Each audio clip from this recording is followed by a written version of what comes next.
ఓం శ్రీ గణేశాయ నమః. శ్రీమాత్రే నమః. శివాయ గురవే నమః. శ్రీకృష్ణ పరబ్రహ్మణే నమః. శ్రీరామాయ నమః. శ్రీ గురుభ్యో నమః. సచ్చిదానందరూపాయ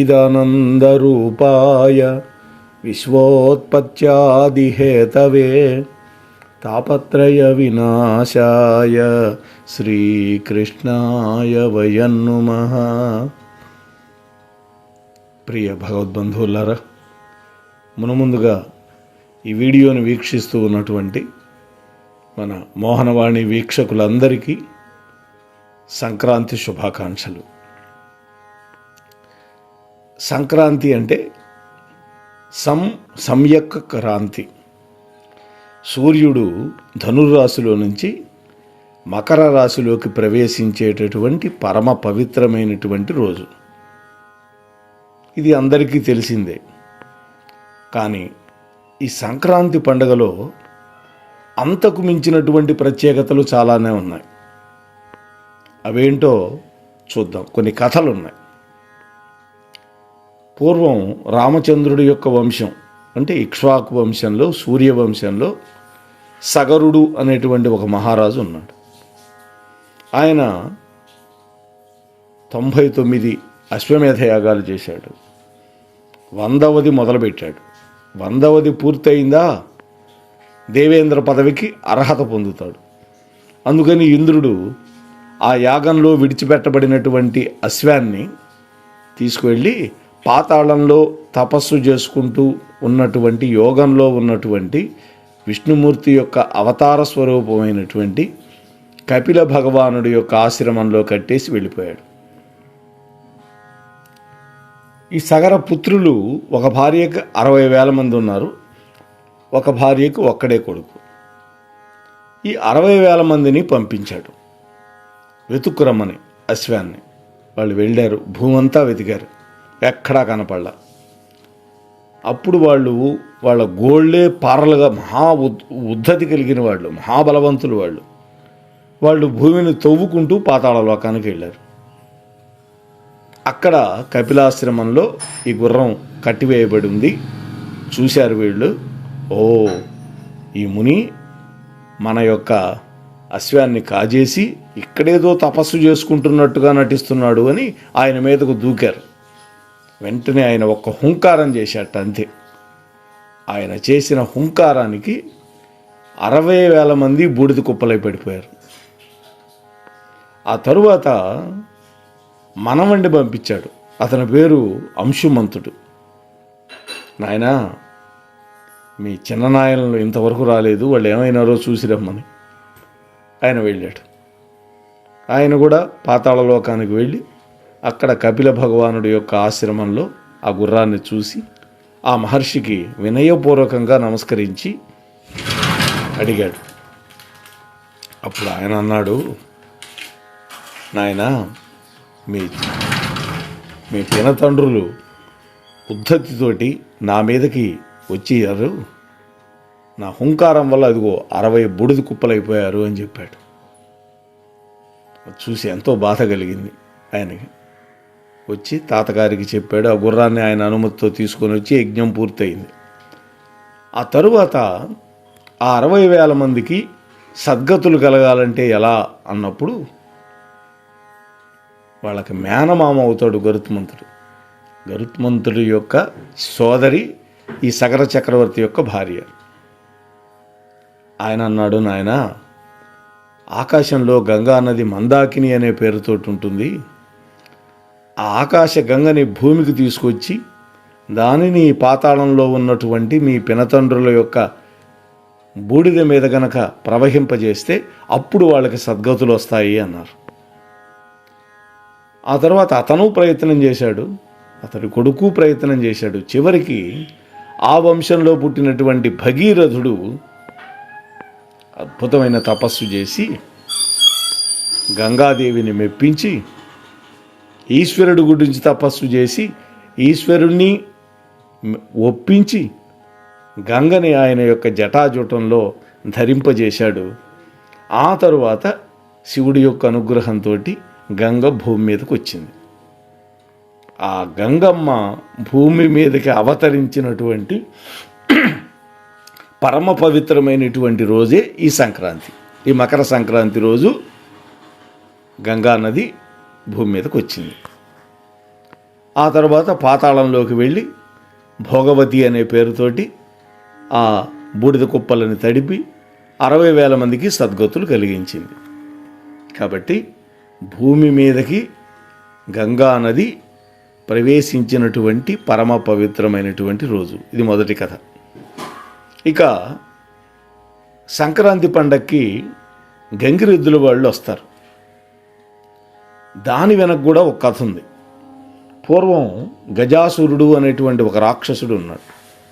వాడు శంకరుడి గురించి తపస్సు చేశాడు, ఉగ్రమైన తపస్సు.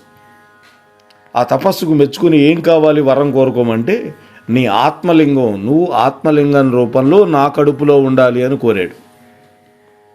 బోళాశంకరుడు కదా, తపస్సుకు లొంగిపోయి వాడు అడిగిన వరం ఇచ్చేశాడు. కైలాసం బోసిపోయింది. అప్పుడు పార్వతీదేవి తన సోదరుడైనటువంటి విష్ణుమూర్తిని అడిగింది, ఎలా నా భర్త మళ్ళీ నాకు దక్కాలి అని. అప్పుడు వాళ్ళందరూ ఆలోచించారు. విష్ణుమూర్తి మహా ఆలోచనాపరుడు. బ్రహ్మాది దేవతలందరినీ పిలిపించాడు. వాళ్ళందరికీ మారువేషాలు వేయించాడు. తలా ఒక వాయిద్యాన్ని పట్టుకున్నారు. నందిని పిలిచాడు. నంది, అద్భుతంగా నాట్యం చేయాలి నువ్వు అని నందికి అద్భుత అలంకారాలు చేశారు. అందరూ కలిసి గజాసురుడి యొక్క నగరానికి వెళ్ళారు. అక్కడ ఈ నంది చేసినటువంటి ప్రదర్శన అద్భుతంగా ఉన్నది. దానికి తోడు అద్భుతమైనటువంటి వాయిద్యాలు కూడా వీళ్ళంతా వాయించారు. ఉబ్బిపోయినాడు గజాసురుడు. మీకేం కావాలో వరం కోరుకోమన్నాడు వాడు. ఇంకేముంది, నీ పొట్టలో ఉన్నటువంటి శివుణ్ణి బయటకు పంపించు అని అడిగారు. వెంటనే మరి ఆ గజాసురుడు చస్తే కదా పొట్టలో నుంచి బయటకు వచ్చేది పరమేశ్వరుడు. అందుకని నందీశ్వరుని ఆదేశించాడు విష్ణుమూర్తి. తన కొమ్ములతో కుమ్మి ఆ పొట్టలో ఉన్నటువంటి పరమేశ్వరుడి యొక్క ఆత్మలింగాన్ని బయటికి తెచ్చి ఈశ్వరుణ్ణి చేశారు. అప్పుడు ఆ గజాసురుడు కోరినటువంటి వరం ప్రకారం ఆ గజము యొక్క చర్మాన్ని పరమాత్మ శంకరుడు ధరించేటట్టుగా వరం కోరుకున్నాడు వాడు. అందుకనే కృత్తివాసుడు అనే పేరు వచ్చింది శివుడికి. అయితే ఈ విధంగా శంకరుణ్ణి బయటికి తీసుకురావటానికి చేసిన హడావుడు ఉందే, అదే ఇప్పటి గంగిరెద్దుల సంప్రదాయానికి నాంది. అంటే అది కూడా సంక్రాంతి పండగ రోజు జరిగింది. ఇక కనుమ అని మనం సంక్రాంతి పండగ పక్క రోజున కనుమ పండగ అని జరుపుకుంటాం. కనుమ పండగ రోజు వాస్తవంగా పూజించవలసింది పశువులని. దీని వెనకాతలు కూడా ఒక కథ కనకొస్తుంది. ఒకసారి శంకరుడు తన వాహనమైనటువంటి నందిని పిలిచి, ఓ నంది, నువ్వు భూలోకానికి వెళ్ళి అందరూ ప్రతిరోజు ఒంటికి నూనె పట్టించి స్నానం చేయాలి, తలస్నానం, అభ్యంగనం. నెలకి ఒక్కసారి మాత్రమే భోజనం చేయాలి అని చెప్పి రమ్మన్నాడు.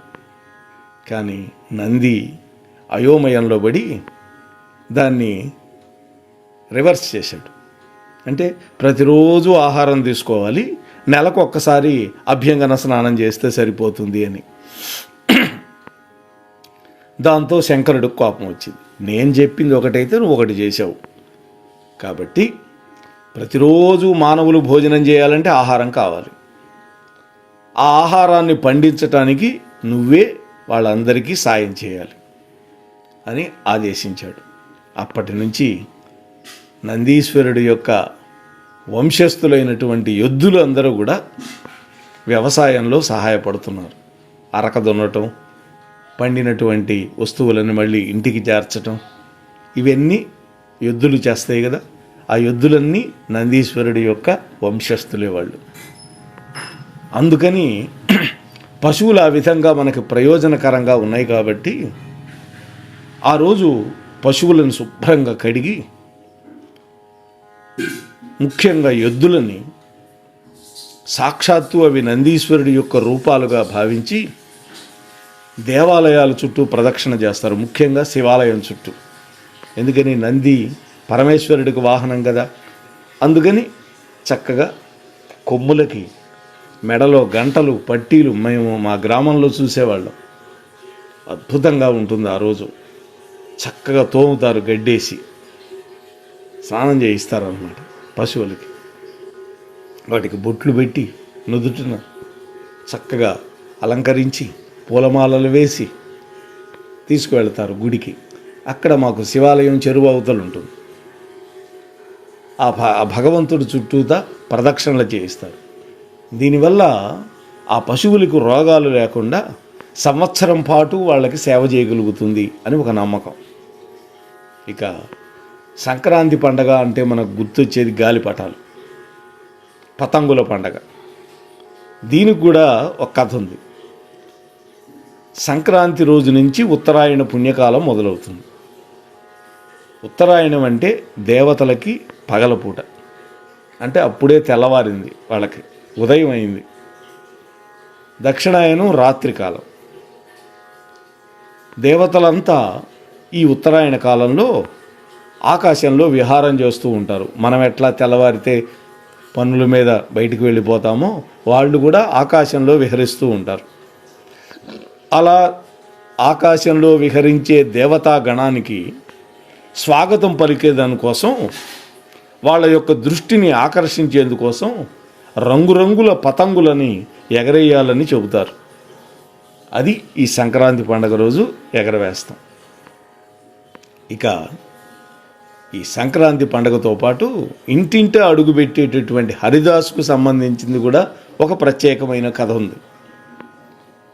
మనం మొన్న చెప్పుకున్నాం హరిదాసు గురించి కూడా మన ఛానల్లో. సంక్రాంతికి సాక్షాత్తు ఆ శ్రీకృష్ణ భగవానుడే హరిదాసు రూపంలో మన ఇంటికి వస్తాడట. ఆయన తల మీద ఉండే పాత్ర భూదేవికి చిహ్నం. అందుకే ఆ పాత్రని హరిదాసు నేల మీద పెట్టాడు, శిరస్సు మీద మాత్రమే ధరిస్తాడు. దానికి ఒక పుష్పమాలిక అలంకరిస్తారు. ఎక్కడైనా భిక్ష పెట్టించుకోవాలంటే తాను కూర్చుంటాడు. చిన్నపిల్లలు వస్తే వాళ్ళకి అందదు కాబట్టి. మొన్న మేము త్యాగరాజోత్సవాల్లో భాగంగా సీతారాముల కళ్యాణం చేశాం. ఆ రోజు ఒక పూజారి ఈ హరిదాసు వచ్చాడు. హరిదాసు రాగానే అందరూ చక్కగా డబ్బులు, వాళ్ళ దగ్గర ఉన్నవన్నీ పండ్లు ఇచ్చేశారు. ఎందుకంటే హరిదాసు వచ్చాడు అంటే ఆ హరిదాసు భిక్ష పుచ్చుకున్నటువంటి వాళ్ళ యొక్క పాపాలన్నీ గ్రహిస్తాడు అని శాస్త్రం. ఆ హరిదాసులు అద్భుతంగా సంకీర్తనం చేస్తూ ప్రతి ఇంటికి వస్తారు వాళ్ళు. అలా వాళ్ళు వచ్చి మన ఇళ్లలో భిక్ష స్వీకరించి మనందరి యొక్క పాపాలు వాళ్ళు తీసుకువెళ్ళిపోతారు. అంటే మన కోసం వాళ్ళు అంత కష్టపడతారు. భూమాతగా భావిస్తారు కాబట్టి ఆ అక్షయ పాత్ర దాన్ని కింద పెట్టరు, ఇంటికి వెళ్ళేదాకా శిరస్సునే ధరించి ఉంటారు. అంత భక్తి ప్రపత్తులతోటి ఉంటారు. అందుకని ఈ నెల రోజులే కాబట్టి వాళ్ళు వచ్చేది మన ఇళ్ళకి, వాళ్ళకి తగినటువంటి ధాన్యము ధనము మనం సమర్పించాలి. ఇకపోతే ఈ సంక్రాంతి నెల అంటే ధనుర్మాసం మొత్తం కూడా చక్కటి రంగవల్లులు తీర్చిదిద్ది ఇంటి ముందు వాటి మీద గొబ్బెమ్మలు పెడతాం. ఈ గొబ్బిళ్ళను ఎందుకు పెట్టాలి, దానివల్ల ఎలాంటి లాభాలు పొందొచ్చు అనే విషయం కూడా మనం తెలుసుకోవాలిగా ఈ సంక్రాంతి పండుగ రోజు. ముందుగా అనేక రంగులు తెచ్చి ముగ్గుల్లో కలిపి వాటితోటి అందమైన ముగ్గులు వేస్తారు. మొన్న భోగి రోజు, నిన్న భోగికి ముందు రోజు మేముండే జాండ్రపేట కాలనీలో కూడా ముగ్గుల పోటీ జరిగింది. మా శ్రీమతి జడ్జిగా వెళ్ళింది. అద్భుతంగా వేశారు. అలా అందమైనటువంటి ముగ్గులు వేసి ఆ ముగ్గులు వేయటంలోనే ఉన్నదండి ఒక ఎక్సర్సైజ్ అది ఆడవాళ్ళకి. వాటి మీద ఆవు పేడతో తయారు చేసినటువంటి గొబ్బెమ్మలు పెడతారు ఒక గోపురం ఆకారంగా. వాటి మీద నవధాన్యాలు, పసుపు, కుంకుమలు వేస్తారు. రంగురంగుల పువ్వుల రేకులు ఆ గొబ్బెమ్మల మీద పెడితే అలంకరిస్తారు. ఉదాహరణ గుమ్మడి, బంతి, చామంతి ఈ సీజన్లో బాగా వస్తాయి. అలాగే పసుపు కుంకుమలతోటి గౌరీదేవిని కూడా అర్చిస్తారు. భోగి రోజు సాయంత్రం కన్నెపిల్లలందరూ ఆ గొబ్బిళ్ళ చుట్టూ తిరుగుతూ పాటలు కూడా పాడతారు. ఈ గొబ్బెమ్మలు కృష్ణుడికి ఎంతో ఇష్టమైనటువంటి గోపికా స్త్రీల రూపానికి సంకేతంగా భావిస్తారండి. ముగ్గు మధ్యలో పెద్ద గొబ్బెమ్మ పెడతారు. అది సాక్షాత్తు గోదామాతకి సంకేతం, గోదాదేవికి. అలాగే ఆవుని గౌరీదేవిగా హిందువులు భావిస్తాం. అందుకే ఆవు పేడని పవిత్రంగా భావించి ఆవు పేడతో చేసిన గొబ్బెమ్మలు మాత్రమే ముగ్గుల మీద పెడతారు. పెళ్ళి కాని అమ్మాయిలు గనక ఈ గొబ్బెమ్మలు పెట్టుకుంటే ముగ్గు వేసి వాళ్ళు కోరుకున్నటువంటి మంచి భర్త వస్తాడు అని నమ్మకం. అంతేకాదు పెళ్ళి కాని వాళ్ళు గొబ్బెమ్మలు పెడితే తొందరగా కూడా పెళ్ళి అవుతుంది. గొబ్బియ్యల్లో గొబ్బియ్యల్లో అని పాట పాడతారు అందరూ కలిసి, కన్యామణులందరూ. అంటే కృష్ణ భగవానుడి మీద గోపికలకు ఉన్న భక్తి తమకు రావాలని కోరుకుంటూ ఈ విధంగా పాటలు పాడతారు గొబ్బెమ్మలు పెట్టి. అలాగే ఈ గొబ్బెమ్మలు గోదాదేవితో సమానం కాబట్టి వాటిని కాలితో తొక్కరు. ఇంటి లోపల లోగిలి అందంగా ఉన్నటువంటి ఇళ్లలో లక్ష్మీదేవి ప్రవేశిస్తుంది అని నమ్ముతారు. అలా చక్కటి ముగ్గులు పెట్టుంటే, ఇల్లు శుభ్రంగా పెట్టుకుంటే లక్ష్మీదేవి మన ఇంట్లోనే స్థిరంగా నివాసం ఉంటుంది. అంటే ఇంటిని అందంగా అలంకరించడం అనేది లక్ష్మీదేవిని మన ఇంట్లోకి ఆహ్వానించినట్లే. శ్రీకృష్ణ పరమాత్మ చుట్టూ గోపికలు ఎలా అయితే చేరి పాటలు పాడి సరదాగా నృత్యాలు చేస్తారో అదేవిధంగా ఈ గొబ్బెమ్మల చుట్టూ కూడా చేరి ఈ కన్యామణులందరూ పాటలు పాడతారు. ఈ గొబ్బెమ్మలు ఎప్పుడు పెట్టాలి అనేది మనందరికీ తెలిసిందే. సూర్యుడు వృశ్చిక రాశి నుండి ధనస్సు రాశిలోకి ప్రవేశించిన అంటే ధనుర్మాసం మొదలైనటువంటి రోజు నుంచి సంక్రాంతి పండగ వరకు జరుపుతారు. కొంతమంది నెల రోజులు చేయలేని వాళ్ళు సంక్రాంతి పండగకి 4-5 రోజులు ముందు నుంచి అయినా సరే పెట్టుకోవచ్చు. కానీ ఈ గొబ్బెమ్మలు పెట్టిన వాటిని తర్వాత ఎండబెడతారు. ఎండబెట్టి మాఘమాసంలో శుక్లపక్ష సప్తమి, రథసప్తమి రోజు ఆ పిడకలనే వాడుకొని చక్కగా సూర్యభగవానుడికి పొంగలిని కూడా నివేదన చేసేటటువంటి ఒక సంప్రదాయం.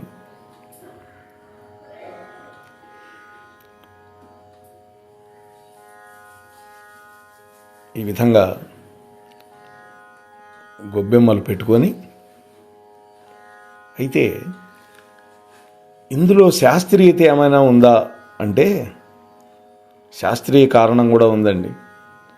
మన వాళ్ళు ఒక ఆచారం చెప్పారు అంటే అందులో ఒక ప్రయోజనం కూడా ఉంటుంది.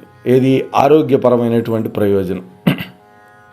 ఆవు పేడలో యాంటీబయాటిక్ లక్షణాలు ఉంటాయి. ఈ ఆవు పేడతో చేసిన గొబ్బెమ్మలు ఇంటి ముందు పెట్టడం వల్ల సూక్ష్మజీవులు ఇంట్లోకి రాకుండా ఉంటాయి. అసలే చలికాలం. ఈ చలికాలంలో ఫ్లూ జ్వరాలు ఎక్కువగా వస్తూ ఉంటాయి. అందుకే ఆవు పేడతో గొబ్బెమ్మలు పెట్టడం వల్ల ఇంట్లోకి సూక్ష్మక్రిములు ప్రవేశించకుండా మనల్ని రోగాల బారి పడకుండా కాపాడుతుంది. ఇన్ని ప్రయోజనాలు ఈ సంక్రాంతి మాసంలో మనకున్నాయి.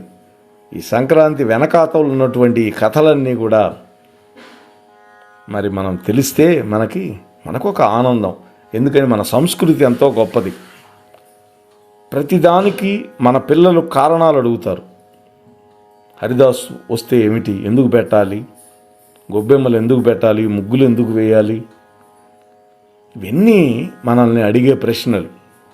పెద్దవాళ్ళంగా మనం వాళ్ళకి ఈ విషయాలన్నీ చెప్పినప్పుడు వాళ్ళు దానికి కారణాలు తెలుసుకొని మరింత ఆసక్తితోటి భక్తితోటి ఈ ఆచార సంప్రదాయాలని పట్టుకెళ్తారు.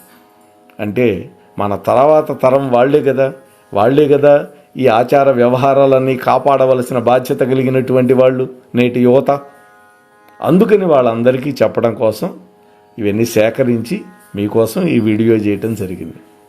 వీడియో నచ్చితే లైక్ ఇవ్వండి, అలాగే మీ బంధుమిత్రులకి అందరికీ షేర్ చేయండి అని మిమ్మల్ని మనస్ఫూర్తిగా కోరుకుంటూ మరొక్కసారి అందరికీ సంక్రాంతి కనుమ శుభాకాంక్షలు తెలియజేస్తూ స్వస్తి సర్వేషాం. మన మోహనవాణి కార్యక్రమాలు మీకు నచ్చినట్లయితే వెంటనే ఒక లైక్ చేయండి, అలాగే కామెంట్ చేయండి, ఎక్కువ మందికి షేర్ చేయండి. సబ్స్క్రైబ్ చేసుకోకపోతే వెంటనే మన ఛానల్కి ఇప్పుడే సబ్స్క్రైబ్ చేసుకోండి. ధన్యవాదాలు.